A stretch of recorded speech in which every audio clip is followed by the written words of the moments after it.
outside, you're living under a rock. You need to be quiet. That is the best drink any man has ever created. For sure with men. I don't know. It can be very ladylike sometimes. Oh man, yeah, that's true. Candy. Right now we're going to some cheap. Get some white bars. And get some oil. And then change gear so I don't stop the car. So play that.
We just leave Super Cheap. What we're going to do now is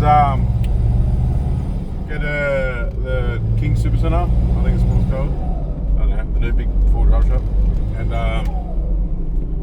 we're going to go grab a mattress that fits in the back of this because everything in the back here folds completely flat. So, and then after that, we're going to go to my buddy's house to pick up an esky and a little present that he's left in there for me. So, very keen. And then we'll go home, I think.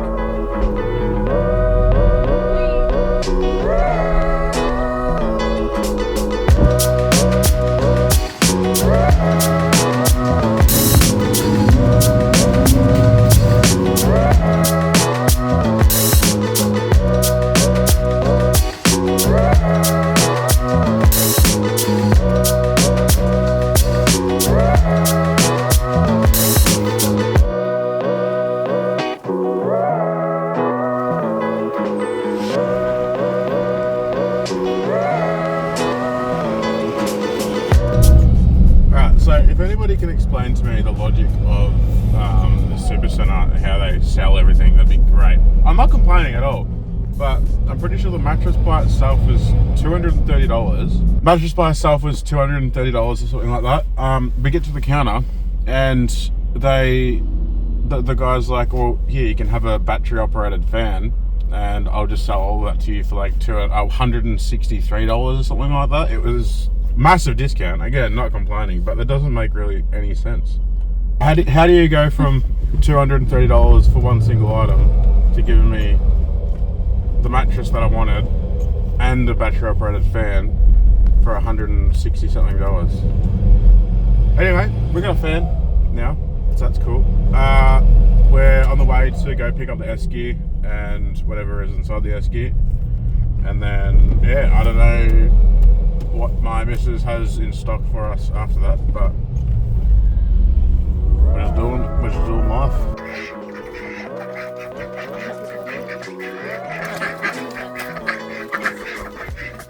Alright, we're home now. I will go through what I got.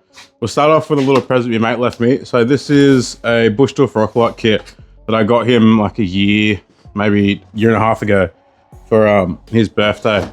And he's not currently, or has been currently building his car yet. So I was like, hey, do you want to use these? And I was like, yes, I do. These probably won't stay in the car because I do want a different brand. Whipped four-wheel drive lighting. I've already had a hands-on look with them. And in my personal preference, I like them a lot more. But we will chuck these on. But I'm definitely going to be upgrading because I want to get the G6 pod lights as well for the bonnet, so we can point them like out a bit and like, you know, see our surroundings properly. Anyway, that's those. What do we got? We got a K&N oil filter, just because it was actually on sale, so I can't complain. We got our 31-inch slimline XTM light bar for the roof. That's going to be going on the first little run thing I've got up there. We've also got the XTM plug and play wiring harness kit. I got this because it has 3 different outlets. So I'm going to run one to the light bar on the roof. And then when I get my ditch lights, I already have wiring there ready to go. So that's handy. We got Penrite, just what it was recommended for the car, and Penrite is superior anyway. What else we get? We got a mattress because we're putting it in the back of the car. We're putting it in the back of the car because the back of the Pathfinder, when you fold all the seats down, it goes completely flat. So we need to get one for when we get a swag anyway. So that'll do for now. I'm gonna sleep in the car, probably better than being outside anyway. But yeah, I reckon what we'll do first is we'll just quickly change the oil, and then we'll get to installing the light bar on the roof. And yeah, we'll do that.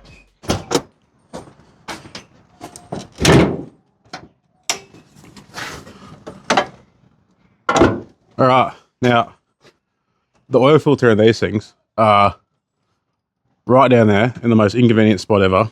So on the driver's side of the car, there he is there. But what I reckon I might do is turn the air compressor on and just blow it out so no dust or anything can go into the little hole when I take the filter off. So we'll do that. All right, let's see if we can get this in there.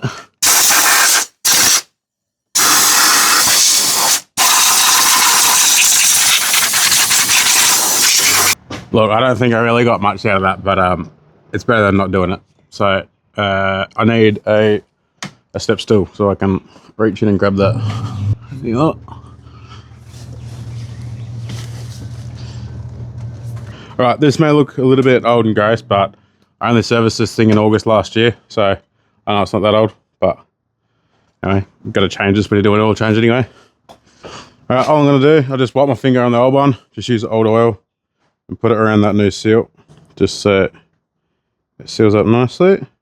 You can either do that, or you can dip your finger into the new oil that you got and do it that way. Am I going to pre-fill this with oil? No, because it sits that way in there, and there is no way I'm going to be able to get in like that without spilling oil absolutely everywhere. So I'm not doing that. One thing I'm going to do is write the K's that are already on the car. 2, 1, 4, 2, 8, 214,000 Ks. I got this thing, yeah, just over, maybe 2 years ago, just over 2 years ago. It had like 160,000 on it when I got it. So I've done a fair few Ks.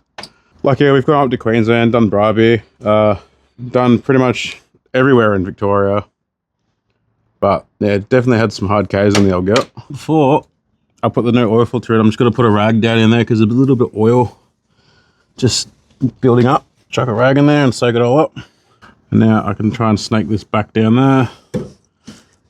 Just hand tight, you don't need to do it up ridiculous, otherwise you're going to have fun getting it back off. Well, that's as low as my tripod will go, so we're just going to wing this. I just got my oil bucket, chuck that under. I think I might have to take the bash plate off, god damn it. No, don't worry, I don't have to, because custom off-road bash plates, I've thought about everything, and there's a little incision right there. Yes, I know, my oil pan gasket is a little bit leaky, but we worry about that later.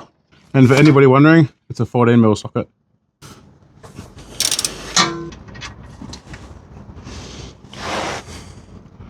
Oh, that's so perfect.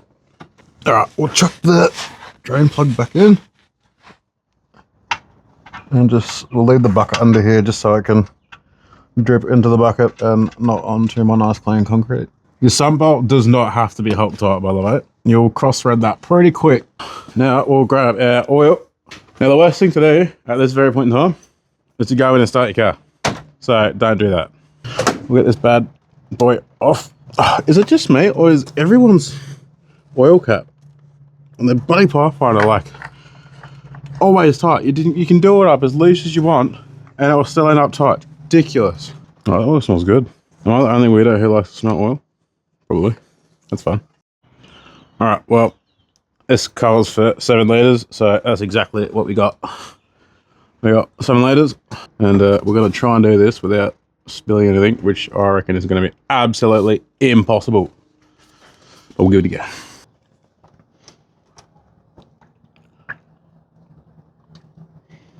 Oh, I spilled some, but that's fine. That's fine.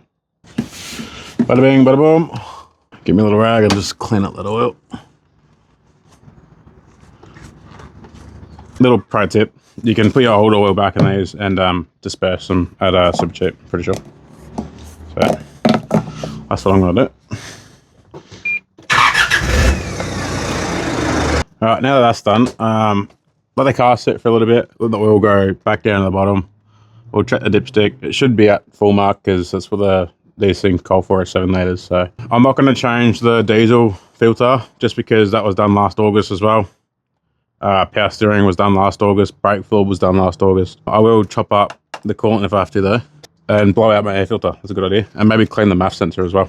Alright, first we'll do the MAF sensor. I just need a Phillips head while unscrewing him. There's just 2 little screws. Don't lose them. Pull them out. Maybe unplug him first. Might be a good idea. There we go. Pull him out. Ah, he's pretty clean. We'll still give it a bit of a clean up though, but you can see in there, still pretty clean, so not terrible. Make sure you use contact cleaner or like a just like an electrical cleaner, because you don't want to be putting degreaser and stuff in there. Make sure the seal's clean as well, because MAF sensors can be very, very, very finicky. Like if there's a leak after the MAF sensor, good luck.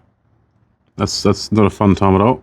This one is good to go back in its hole. Make sure he's facing the right way. The little open end of the MAF sensor faces towards the passenger side of the car. And just slot him back in. Get the little screws, and then he is done. Now just clean out the air filter, unclip it. There's a little hidden one at the back. Got the air filter out. Again, this was only put in there in August. Nice K&N little unit. So I don't have the oil you're supposed to use for those, but I will just give them a quick little blowout. It's a bit dusty. I think this shut up, I need to get a silenced air compressor because god damn that thing's loud. Just like that. Sick, that's done. Alright, well what do we got left? What do we got left? We're gonna check the oil. So just pay no attention to what it says when you pull it the first time, just wipe him off, give him a clean, and chuck him back in. Give him a sec, and then pull him back out. That is perfect. Chuck it back in there. I might get another rag just to wipe off that extra oil because I don't want that on there. Alright, that's the service done. Now we need to figure out how in the world we're going to mount this light bar.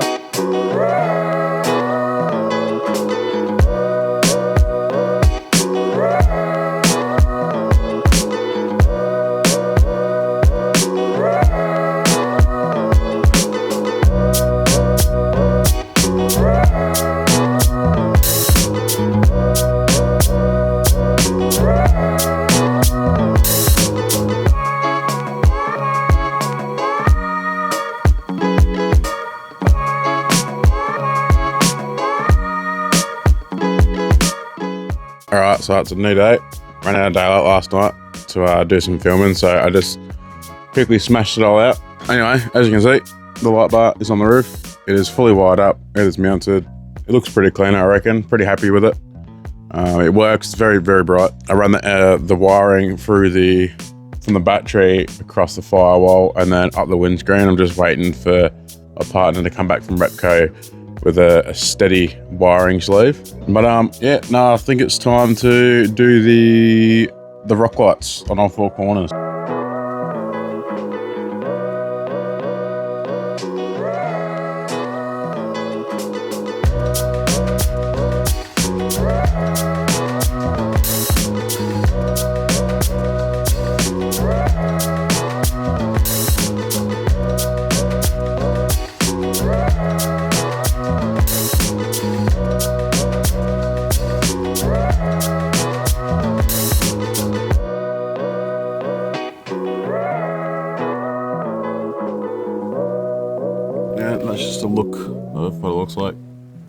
somewhere it sits.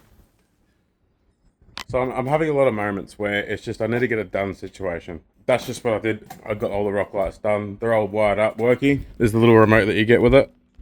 And I'll turn them on. It's a bit hard to tell how bright it is in the daylight, but we'll get a couple of shots tonight of it. All four corners. It's all working. Nice and hidden, that one. This one's nice and hidden as well.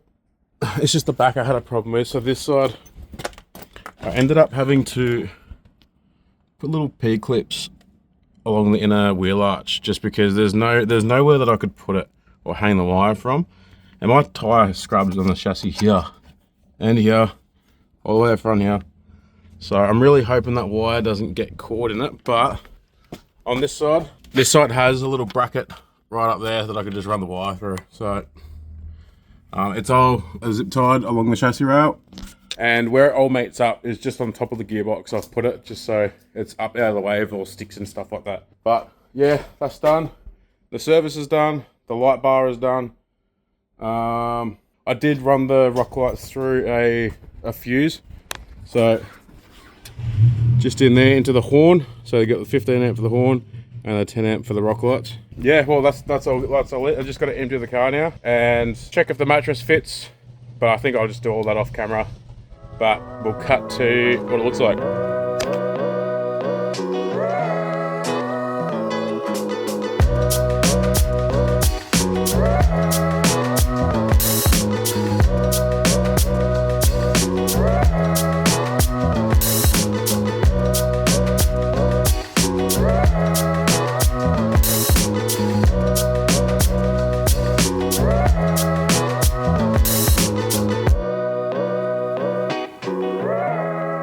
Alright, so we've got the working light bar, the rock lights that are annoyingly not white at all, so definitely going to be changing them eventually. And the service done, ready for a trip to Bunyip. Now I don't know if I'm going to be recording anything at Bunyip.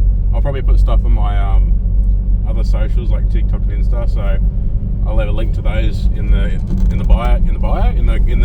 Description. I'll leave a link to those in the description if you want to see what we get up to over the weekend. But yeah, no, sweet. Thanks guys.